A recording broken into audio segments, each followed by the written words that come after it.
स्वामी समर्थ, जय जय स्वामी समर्थ, श्री स्वामी समर्थ, जय जय स्वामी समर्थ।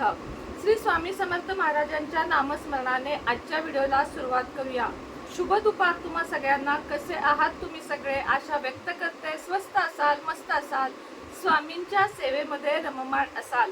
आज माझ्यासाठी खूप मोठा आणि आनंदाचा दिवस आहे, तो म्हणजे माझ्या मुलाचा वाढदिवस, अखिलेशचा वाढदिवस। निम्म्याच्या वर लोकांनी तर आधीच ओळखलं की अखिलेशचा वाढदिवस आहे आणि सगळ्यांच्या लक्षात होतं की आज अखिलेशचा वाढदिवस आहे आणि सगळ्यांनी त्याला शुभेच्छा दिल्या आणि असाच आजही त्याला भरभरून आशीर्वाद द्या। जेवढे जण तुम्ही आज व्हिडिओ बघाल प्रत्येकानं त्याला आशीर्वाद द्या, कारण आशीर्वाद हा खूप कामी येतो। कुणालाही बद्दुआ कधीच देऊ नये, तर आपल्या तोंडून कायम आशीर्वाद द्यावा। आणि माझ्या मुलाला आता त्या सर्व आशीर्वादांची खूप गरज आहे, कारण करिअरच्या ऐन टप्प्यावर तो आहे। म्हणजे 2 ते 3 वर्ष अजून त्याचं करिअरचे आहेत, त्यानंतर त्याचे दिवस पालटतील आणि त्याच्यामुळे कदाचित माझेही पालटतील, जर तुमच्या सर्वांचे आशीर्वाद आमच्यासोबत असतील तर। आजपर्यंत तुम्ही भरपूर साथ दिली, त्या सर्व साथीबद्दल आणि दिलेल्या प्रेमाबद्दल, आपुलकीबद्दल, काळजीबद्दल, सगळ्याबद्दल तुमचे मनापासून धन्यवाद मानते आणि आजच्या व्हिडिओला सुरुवात करते। खरोखर सांगते की तुमचे मानेल तेवढे ऋण कमी आहे, कारण आज तुम्ही आहात, तुम्ही सर्वजण मला बघत आहात, म्हणून आज मी कोणीतरी आहे हे मात्र खरं आहे आणि महाराजांची कृपा तर आहेच आहे। आता एक सांगते मी व्हिडिओला सुरुवात करण्याच्या आधी, ज्यांच्या ऑर्डर आलेल्या नाहीत, ताई मैत्रिणी ज्या कोणी बघत आहात त्यांनी कमेंटमध्ये लिहू नका। मी जरी आत्ता फोन उचलत नाहीये, मी जरी आत्ता मेसेजला रिप्लाय करत नाहीये, मी सोमवारी मेसेजला रिप्लाय करून ऑर्डर सगळ्यांच्या देणार आहे, कारण मला म्हणजे उद्या माझं इंजेक्शन आहे आणि त्यानंतर डॉक्टर म्हटलेत की तुम्ही बसून काम केलं तरी चालेल। आत्ता मी जस्ट फक्त कामापुरती उठत आहे आणि बाकी मला 8 दिवसाची पूर्ण बेड रेस्ट होती। कामापुरती मात्र मी सगळी कामं घरातली करत आहे आणि त्यानंतर मग मला म्हणजे असं जास्त वेळ बसायचं नाही। मात्र आता सोमवारपासून माझं रेग्युलर काम चालू होईल, ऑर्डर चालू होतील, ड्रेसेस दाखवायचे आहेत। M2XXL बाटिकमधले सगळे ड्रेस आलेले आहेत आणि कुणीही काळजी करू नका मैत्रिणींनो, विश्वास ठेवा। कुणीच असं नाहीये, एखादा असतं बघा। ज्या ताईचा आज मला कमेंट आला की स्वामींची तुला भीती आहे की नाही, वाईट वाटतं असा कमेंट वाचल्यावर। 500-600 रुपयासाठी तुम्ही मला स्वामींची भीती आहे का नाही हा शब्द वापरता, थोडा तरी विश्वास ठेवा। पैसे तुम्ही देताना जर विश्वास ठेवला आहे तर ऑर्डरला इकडं तिकडं झालं तर विश्वास ठेवा। त्यासाठी तुम्ही मध्ये महाराजांना आणू नका, काय बोलायचंय ते मला बोला, पण तिथं महाराजांची काय चूक आहे की स्वामींची तुला भीती आहे का नाही। सगळ्यात जास्त कोणाची भीती नाही आहे मला त्यांची, मला त्यांचा आदर आहे आणि मी त्यांच्या चरणांशी इतकी विलीन आहे की त्यांनाही माहिती आहे मी कुणाला फसवणार नाहीये। त्यामुळे अशा लोकांनी कमेंट करू नका आणि तुम्हाला जर नसेल माझ्याकडून वस्तू घ्यायची तर मला पैसे रिटर्न करायला सांगा। मात्र त्या ताईंची ऑर्डर गेलेली आहे, त्यामुळे मी आता त्यांचे पैसे सुद्धा रिटर्न करू शकत नाही। कोणालाही बोलताना, मलाच नाही कोणालाही कमेंट करताना थोडासा विचार करून करा की फक्त 500-600 रुपयासाठी तुम्ही मध्ये महाराजांना आणता आणि हे संपूर्ण चुकीचे आहे। लाखो लोकांचा, हजारो लोकांचा माझ्यावर प्रचंड विश्वास आहे, तो तुम्ही विश्वास दाखवता, मला ऑलरेडी अगोदर ऑनलाईन पेमेंट करता आणि माझ्या वस्तूंची काही जण तर 2-2, 3-3 महिने सुद्धा वाट बघतात, पण मला एका शब्दानं दुखवत नाहीत। त्या सगळ्यांची मी मनापासून ऋणी आहे। पण एखादी व्यक्ती अशी असते जी मन दुखावून जाते आणि मध्ये महाराजांना आणते, मग मला खरंच खूप वाईट वाटतं की अशी पण व्यक्ती जगामध्ये आहेत। तर ताई असं करू नका, तुम्ही तुमचं नाव घेतलं नाहीये, काही नाहीये, पण तुम्ही समजून जाल माझा व्हिडिओ बघून की मी तुम्हाला बोलत आहे।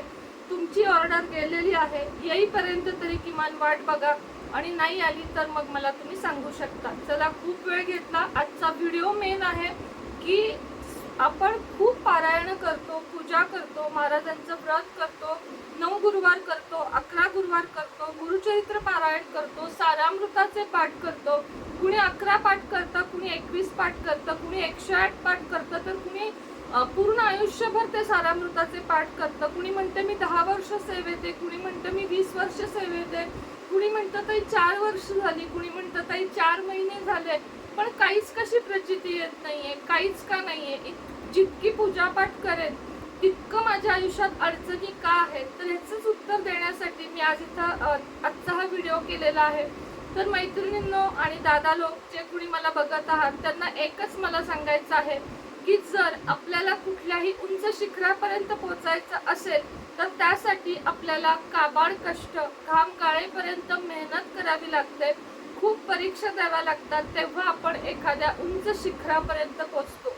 एखाद्या व्यक्तीला जर एखादी डिग्री मिळवायची असेल तर भरपूर अभ्यास करावा लागतो, स्पर्धा परीक्षांना सामोरे जावं लागतं, इंटरव्ह्यूंना सामोरं जावं लागतं, तेव्हा कुठं जाऊन त्यांना थोडासा मनासारखा जॉब मिळतो. काही जण सरकारी नोकरीसाठी अख्खं आयुष्य वाट बघतात, पण त्यांना सरकारी नोकरी अशा वेळेस लागते जेव्हा त्यांनी आशा सोडून दिलेली असते. अशी बरीच उदाहरणं आहेत की एखाद्या माणसाने जगण्याची सुद्धा आशा सोडून दिलेली असते.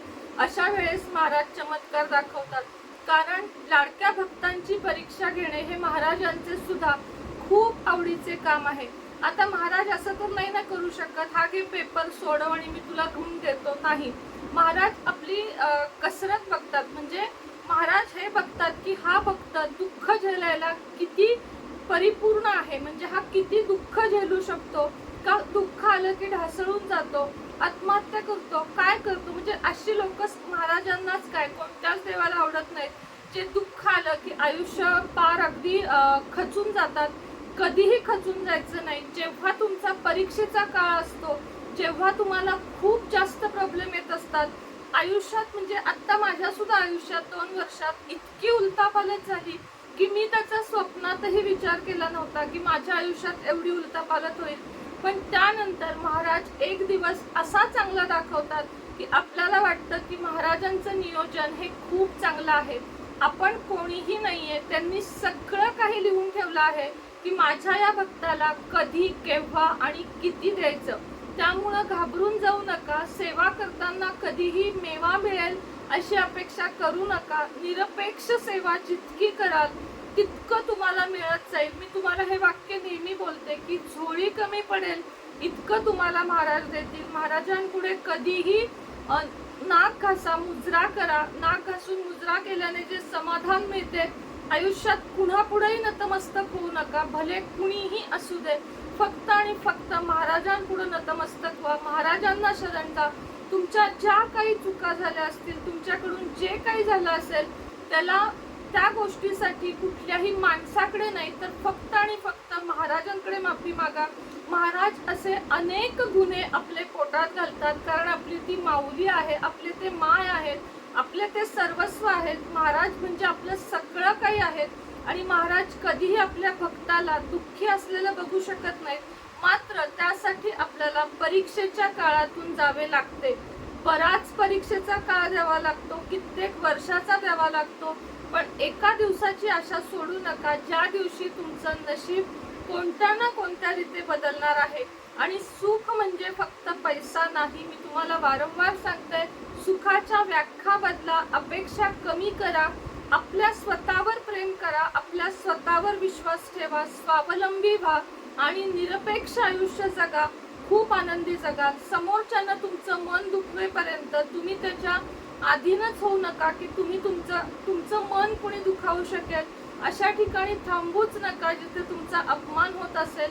फक्त आणि फक्त महाराजांवर विश्वास ठेवा, गणपती बाप्पावर विश्वास ठेवा, लक्ष्मी मातेवर विश्वास ठेवा, भगवान विष्णूंवर विश्वास ठेवा, महादेवांवर विश्वास ठेवा. जे काही तुमचं दुःख आहे, म्हणजे जे काही तुमचं दुःख आहे, ते तुम्ही देवाजवळ बोलून दाखवा. महाराज किंवा देव कोणते तुमची ज्यांच्यावर श्रद्धा असेल ते त्यातून मार्ग काढतील. मला तुम्हाला एवढंच सांगायचंय, जितकी पाठपूजा, जितकी पारायण करू तितका त्रास का वाढतो, कारण ते आपली परीक्षा घेत असतात. त्या परीक्षेत जर आपण खरे उतरलो तर आपल्याला चांगले दिवस येतात आणि आपण सेवा सोडून दिली की महाराजांचं करून काहीच उपयोग नाहीये असं पण बोलणारी लोक आहेत. असं उपयोग नाहीये असं होत नसतं, तर थोडी वाट बघावी लागते. चांगले दिवस येण्यासाठी वाईट दिवसांमधून जावंच लागतं, हे अगदी नक्की आहे. मात्र देतात ते द्यायला लागले की आपल्याला कमी पडत, म्हणजे असं वाटतं की बापरे आता मी काय मागू, असा सुद्धा दिवस आपल्यावर येतो. याची मी तुम्हाला निश्चित खात्री देते. मी जिवंत उदाहरण आहे त्या गोष्टीचं, की मला आता खरंच कळत नाही की मी महाराजांकडे काय मागू. सगळं तर दिलंय महाराजांनी, अशी आता कोणतीच गोष्ट नाहीये. भौतिक गरजा म्हणून तर त्या कधीच संपत नाही. भाड्याचं घर असलं की असं वाटतं स्वतःचं घर पाहिजे, स्वतःचं घर असलं की असं वाटतं फ्लॅट नको, बंगला पाहिजे, बंगला मिळाला की असं वाटतं अरे बंगला चांगला झालाय, गाडी पाहिजे, गाडी झाली की असं वाटतं याच्यापेक्षा पुढचं मॉडेल पाहिजे.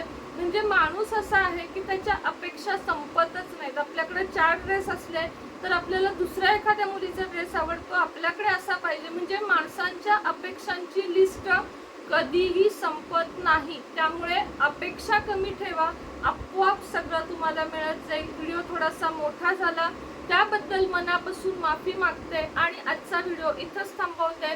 महाराजांना शरण जा. आजचा दिवस गुरुवारचा आहे. गुरुवारच्या दिवशीपासून महाराजांना ठरवा.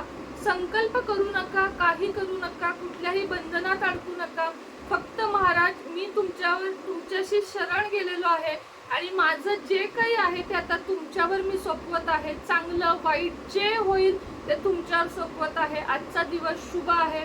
खरंच महाराजांना शरण जावा आणि आयुष्याचं कल्याण करा. स्वामी सेवेकरी व्हा, स्वामी सेवेकरी जोडा आणि स्वामी सेवेमध्ये कायम राहा. आजचा व्हिडिओ जास्तीत जास्त जणांपर्यंत शेअर करा, जेणेकरून एक ते व्हिडिओ शेअर करणं म्हणजे सुद्धा एक प्रकारची सेवाच आहे की जास्तीत जास्त लोकांपर्यंत तो कसा पोहोचेल. चला तर मग पुन्हा भेटेन संध्याकाळच्या नवीन व्हिडिओ सोबत, नवीन विषयासोबत. तोपर्यंत तुम्हा सगळ्यांना श्री स्वामी समर्थ.